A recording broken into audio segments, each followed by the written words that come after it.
Sa crypto market, may mga sandali na hindi mo agad mararamdaman ang tensyon. Tahimik lang, parang kalmadong dagat. Pero sa ilalim ng tubig, may nagaganap na galaw na kayang baguhin ang buong direksyon ng market. At sa bidong ito ay pag-uusapan po natin ang isa sa mga pinaka-critical na pangyayari kay XRP nitong nakaraang 2 araw. Dahil habang tayo ay busy sa pang-araw-araw na buhay po natin, may mga malalaking nilalang na gumalaw ng halos hindi man lang natin napansin. At yan po ay walang iba kundi ang mga whales. Imagine natin ito, sa loob lamang ng 48 hours. Binitawan ng mga whales ang 190 million XRP. Oo, tama po ang narinig ninyo mga kakripto. Nasa mga $402 million po ang halaga nito. Ang tanong po ngayon, bakit nila ito ginawa? At ano ang epekto nito sa presyo ng XRP at sa future ng token or hinaharap po ng XRP na matagal nang pinag-aagawan ng mga traders, holders, at saka institutions. Sa video na ito ay pag-uusapan po nating maigi ang dahilan kung bakit nangyayari ang malakas na sell-off, ano ang ginagawa ng ETF para kontrahin ang negative sentiment, at ano ang mga price levels na dapat po nating bantayan kung tayo po ay nagtitrade or nag-hold kay XRP. At syempre, magbibigay na rin po tayo ng malalim na analysis bilang crypto enthusiast kung saan maaari pong magpatuloy si XRP pagkatapos po ng matinding whale exit na ito. Kaya ayan mga kripto, simulan po natin sa ating unang katanungan kung ano po ba ang ibig sabihin ng biglaang pagbuhos ng 190 million na XRP mula sa mga whales. Yan, kapag pinag-uusapan po natin ay ang mga whales sa crypto, hindi po ito metaphor lamang. Ito ang mga tunay na malalaking wallet addresses na may hawak ng milyong-milyong tokens. Sa kasong ito ay si XRP. At nitong linggo, malinaw po na nakita ng market ang pagbagsak ng kanilang confidence. Ibinuhos po nila ang 190 million XRP sa loob lamang ng 2 araw. At normal lang na malagay sa pressure ang presyo ng XRP dahil dito. Ngayon, bakit nga ba ito critical? Critical po ito dahil tumutugma po ito sa broader market sentiment kung saan maraming holders ang nagiging defensive. Sa tuwing may malaking pagbaba sa value ng market, ang instinct ng malalaking investors ay ang protektahan ang kapital. Kaya ang pagbenta po ng mga whales ay malinaw na indikasyon ng tinatawag po na risk aversion. Para po sa atin na nasa market, ang ganitong sell-off ay parang lindol sa ilalim ng dagat. Hindi mo man agad makita sa ibabaw, pero nagdudulot po ito ng giant waves na tatama sa atin sooner or later. Kung ang mga whales ay nagli-liquidate ng ganito po kalaki sa maikling panahon lamang, ibig sabihin ay nakikita nila ang posibilidad ng mas malalim pa na pagbaba. Ang problema po dito ay hindi lamang po ang pagbenta. Mas malalim po ang issue dahil nagsimula na pala ang pagbaba ng mga whale holdings noong September pa.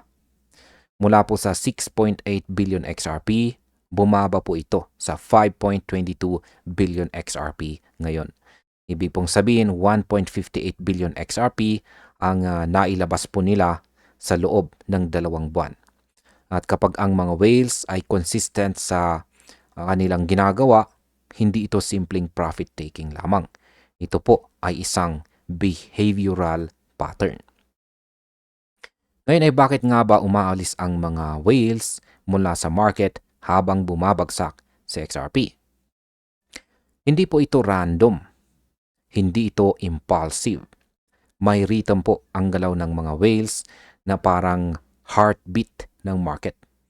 At sa bawat cycle, ang mga whales ang unang nagpapakita po ng takot or confidence. Kaya kapag sila po ay umaalis, kailangan po nating seryosohin.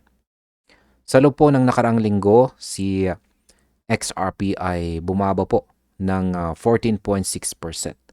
Sa loob ng isang buwan, halos 13.1%. Ang ganito pong pattern ay nagpapakita ng weakening momentum. Habang bumabagsak po ang presyo, lalo pang bumibilis ang sell-off ng mga whales. Ang iba siguro ay magtatanong kung bumabagsak ang presyo ay bakit hindi po sila bumili instead of selling. Simple lamang po ang kasagutan sa katanungan na yan. Kung nakikita po nila na hindi pa tapos ang downtrend, ang pinakamatalinong galaw ay syempre magbawas muna ng exposure bago pa lumalim ang pagkalugi. Bilang mga retail traders naman, ay madalas nasa likod po tayo ng galaw. Pero ang mga whales, sila ang may access sa mas malawak na impormasyon, mas advanced na analytics, at mas strategic na execution. Kaya kapag sila ay nag-aalis ng kapital, dapat po tayong maging alerto. Hindi ibig sabihin na maliwanag na bearish ang long-term na XRP. Pero sa short-term, may malinaw po na pressure.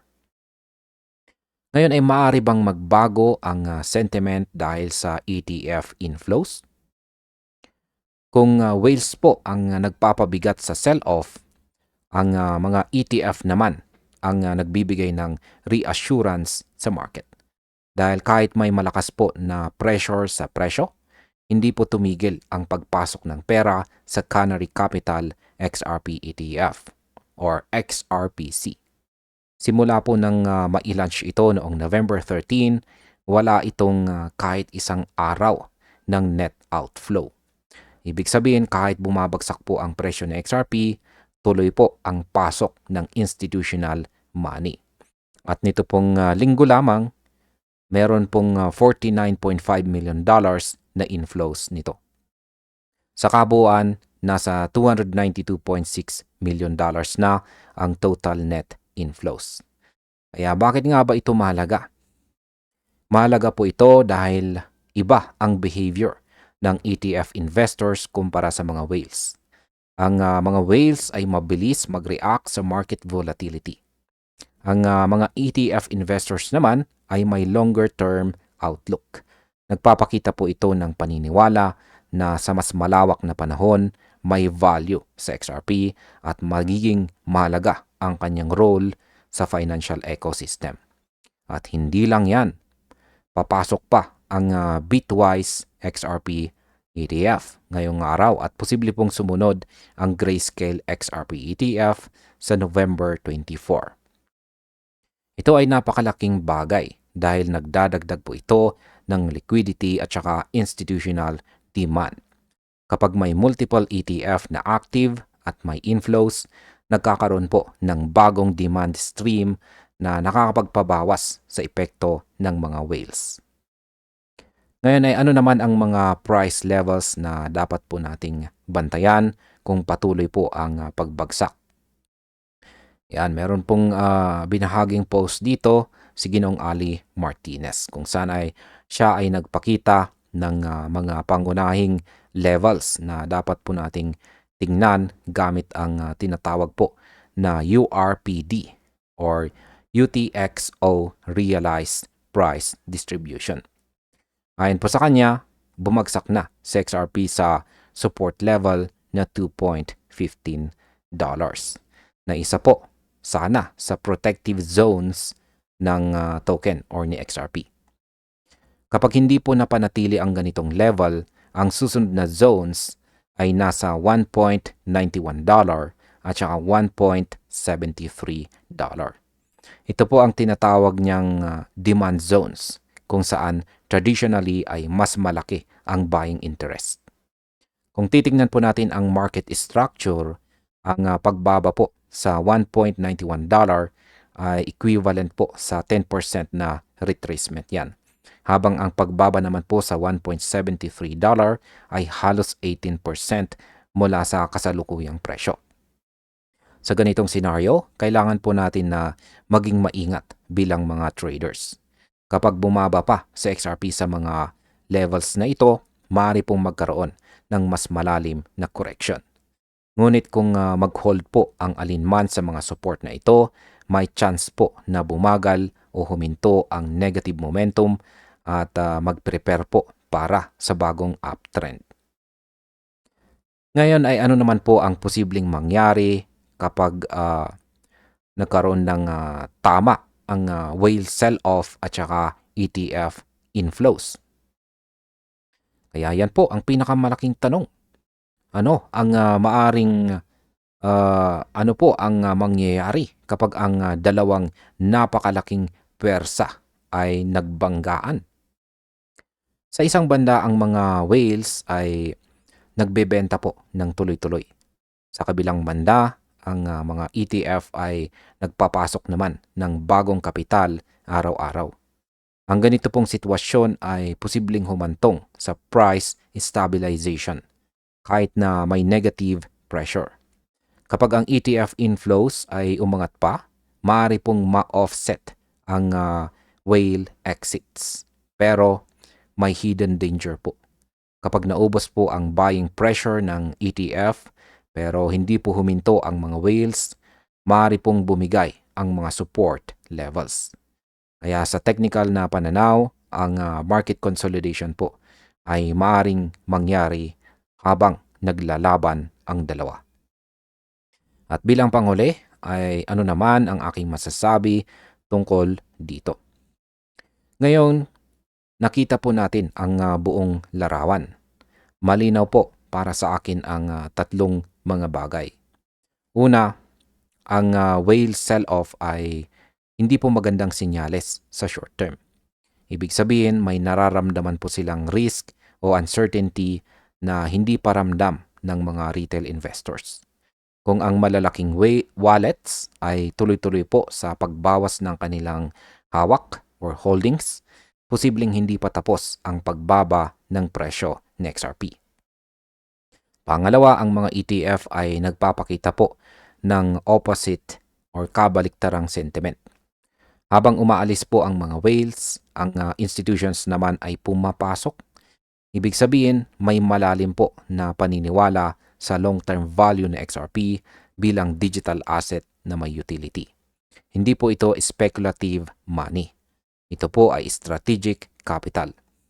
Pangatlo, ang market po ay nasa intersection ng dalawang pwersa. At sa ganitong sitwasyon, ang pinakamahalaga ay ang mga key levels.